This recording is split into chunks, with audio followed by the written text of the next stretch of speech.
Hello guys, good morning. আমার নতুন একটি ব্লগে তোমাদের সবাইকে জানাই অনেক অনেক স্বাগত।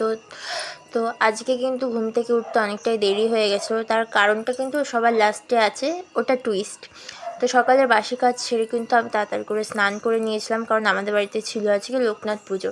হ্যাঁ, আজকে 19শে জ্যৈষ্ঠ লোকনাথ পুজোর দিন। তো স্নান করে কিন্তু আমি আলতা পরে নিয়েছিলাম। আর আমার আলতা পরা কেমন হয়েছে তোমরা কিন্তু কমেন্টে জানিও। তো আলতা ঠালতা পরে আমি কিন্তু সোজা ঠাকুর ঘরে চলে এসেছিলাম। তো প্রথমেই শাড়িটা পরে নিই, কারণ পুজোর কাজটা করতে অনেকটাই, যেহেতু এখন গরমকাল, তো আমি ঘেমে যাচ্ছিলাম পুরো। তাই আমি ভাবলাম যে শাড়িটা সবার লাস্টেই পরবো, আগে পুজোর কাজটা কমপ্লিট করি। তো প্রথমে কিন্তু আমি লোকনাথ বাবাকে স্নান করিয়ে মালা পরিয়ে তারপর কিন্তু ধুতিটা পরিয়ে দিয়েছিলাম। তারপর কিন্তু আমি লোকনাথ বাবার আসনটা একটু ফুল দিয়ে সাজিয়ে নিচ্ছিলাম। প্রথমে একবার সাজিয়েছিলাম, সেগুলো এলোমেলো হয়ে গেছিলো। তো আমি ভেবেছিলাম যে শাড়ি পরে ঠাকুর ঘরে বসবো, কিন্তু এত গরম যে আমি ঘামা শুরু করে দিয়েছিলাম। তো ভাবলাম যে আগে পুজোর কাজটা করে নিই, তারপরে শাড়ি পরে অঞ্জলি টঞ্জলি যেগুলো করার সেগুলো করব। তো প্রথমে কিন্তু আমি ফল টল ধুয়ে নিয়েছিলাম। ফল ধুয়ে কিন্তু তারপরে আমি আলপনা দিয়ে দিচ্ছিলাম। তো দেখতেই পাচ্ছ আমি আলপনা দিয়ে নিচ্ছি। তো আলপনা দেওয়ার পরে কিন্তু আমি প্রদীপের টুসিগুলো সাজিয়ে রাখবো। তো তোমরা আমার পুজোর ভিডিওটা দেখতে থাকো।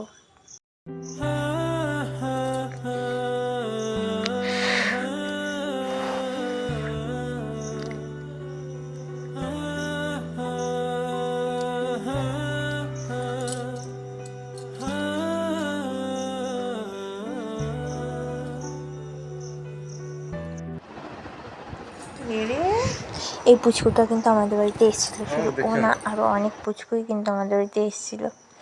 দেখো কত কিউট না। আর ওটা কিন্তু অনেক খেলছিল। তো তারপরেই কিন্তু আমি রেডি হয়ে নিচ্ছিলাম।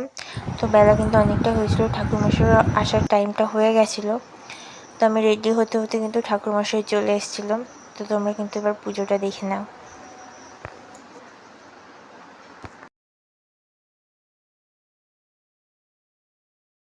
তারপরে কিন্তু পুজোর ঠাকুরমশাই যা যা লাগছিলো আমি সব এগিয়ে ঠেগিয়ে দিচ্ছিলাম। তারপর কিন্তু পুজো হচ্ছিল। ওম নারা সত্য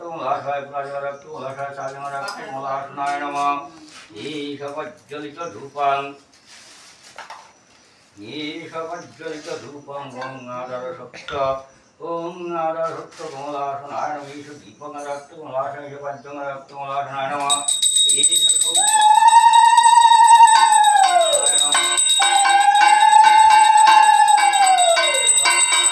পুজো করেই কিন্তু আমরা ফল প্রসাদ সব খেয়ে নিয়েছিলাম। আর টুইস্টটা হচ্ছে, আগের দিন রাতে এই দাদাটার তার গার্লফ্রেন্ড তারা বিয়ে করেছিল। হ্যাঁ, রাত 12টার সময় ফোন করে বলেছে যে ওরা বিয়ে করবে। তো আমরা সবাই সাজিয়ে ঠাজিয়ে নিয়ে গেছিলাম মন্দিরে। কিন্তু গিয়ে দেখি মন্দির বন্ধ, আর ঠাকুরমশাই এত রাতে আসবেই না। তো কী করা যাবে, দুজনকে দাঁড় করিয়ে এমনি সিঁদুর দান করে বিয়েটা দেওয়া হলো। তো পরে হয়তো ওদের বিয়েটা ঠিকঠাক করে হবে। তো তোমরা কিন্তু বিয়েটা দেখো।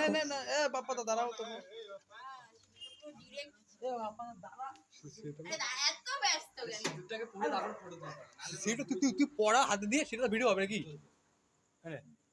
এখানে সেটা নে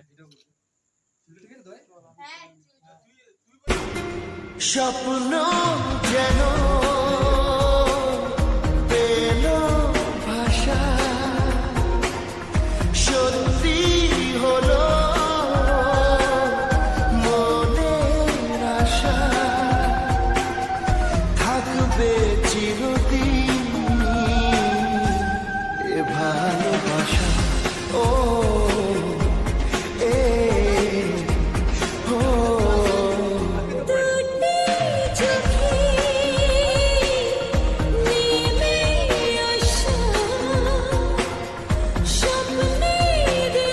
তো তোমরা দেখতেই পেলে কিন্তু ওদের বিয়েটা হয়ে গেছে, ওরা ঠাকুরকে প্রণাম করে নিল।